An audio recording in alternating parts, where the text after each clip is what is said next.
KPY Sarath அவர்களுக்கு cook with Comali season 6 நிகழ்ச்சியோட grand ஃபினாலில நடந்த சில மோசமான விஷயங்களை பத்தி முதன்முறையா ரொம்பவே கோவமா சரத் அவர்களோட மனைவியான கிருத்திகா அவர்கள் சில முக்கியமான விஷயங்களை வெளிப்படையா சொல்லியிருக்காங்க.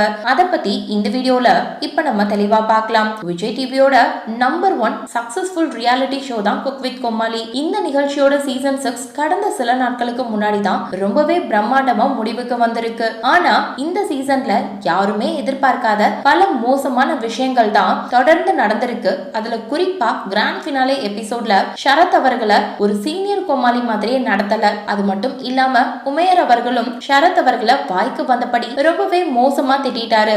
சரத் அவர்களை பொறுத்த வரைக்கும் கடந்த சில சீசனாவே ரொம்பவே அற்புதமா பெர்ஃபார்ம் பண்ணிட்டு வராரு. அப்படி இருக்கும் போது இந்த சீசனோட ஸ்டார்டிங்ல இருந்தே சரத்துக்கான முக்கியத்துவம் சுத்தமா இல்லாத மாதிரி தான் இருந்துச்சு. இதை தொடர்ந்து சரத் அவர்களோட ரீசெண்டா மரியாதை இல்லாத இடத்துல இருக்க மாட்டேன் அப்படின்னும் இனிமே குக் வித் கோமாளிக்கு வரமாட்டேன் அப்படின்ற மாதிரி ஒரு அதிர்ச்சியான விஷயத்த சொல்லிட்டாரு. இந்த நிலையில இப்போ இத பத்தி சரத் அவர்களோட மனைவியான கிருத்திகா அவர்கள் சரத் அவர்கள் என்னதான் பெருசா காமெடி பண்ணாத மாதிரி இருந்தாலும் மத்தவங்க பண்ற காமெடி பெருசா ஒர்க் அவுட் ஆக சரத் தான் எவ்வளவு வேணா அசிங்கப்படுத்திக்க சொல்லுவாரு. அதுக்கு ஏத்த மாதிரி மத்தவங்களும் அவரை வச்சு நல்ல கவுண்டர் போட்டு காமெடி பண்ணி பிரபலமாகிருவாங்க.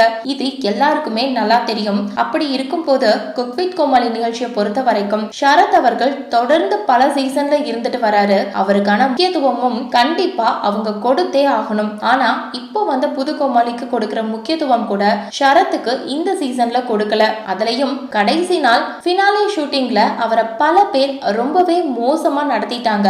அதுக்கு சரத்துக்கு மிகப்பெரிய வலியையும் வேதனையும் உருவாக்கிருச்சு. அது மட்டும் இல்லாம அங்க சில பேர் சரத் கிட்ட பண்ண சில விஷயங்களை பத்தி சொன்னா நாரி போயிரும். அந்த அளவுக்கு அவரை அங்க மோசமா நடத்தி இருக்காங்க. இனி சரத் அவர்கள் குக் வித் கோமாளிக்கு வரமாட்டாரு. கூடிய சீக்கிரமே அவருக்கான இடம் அவருக்கு வந்தே தீரும் அப்படின்னு ரொம்பவே கோவமா சொல்லி முடிச்சிருக்காங்க. சோ இந்த வீடியோவை பார்த்துட்டு இருக்க நீங்க சரத் மனைவி சொல்லியிருக்க இந்த விஷயத்த பத்தி நீங்க என்ன நினைக்கிறீங்க அப்படின்னு உங்களுடைய கருத்துக்களை கீழே உள்ள கமெண்ட் செக்ஷன்ல ஷேர் பண்ணுங்க. மேலும் இது போன்ற பல முக்கியமான செய்திகளை தெரிஞ்சுக்க நம்ம சேனலை மறக்காம சப்ஸ்கிரைப் பண்ணுங்க.